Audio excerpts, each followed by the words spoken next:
దర్శి మాజీ MLA doctor Boochepalli Sivaprasad Reddy, వారి కుమారుడు విద్యాధర్ రెడ్డి, అలాగే కుమార్తె తన్వికారెడ్డి అయ్యప్ప మాల ధరించారు. చేమకుర్తిలో ఈరోజు అనగా గురువారం శివాలయంలో ప్రత్యేక పూజలు చేసి అనంతరం దీక్ష చేపట్టారు.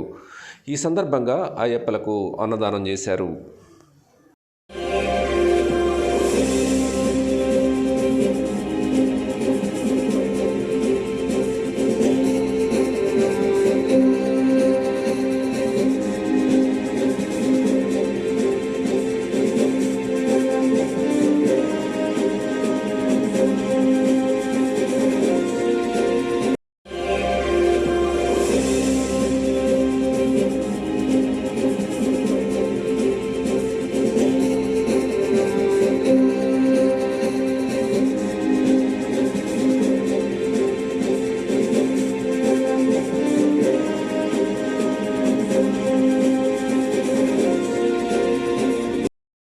Like, share, subscribe, and get notification.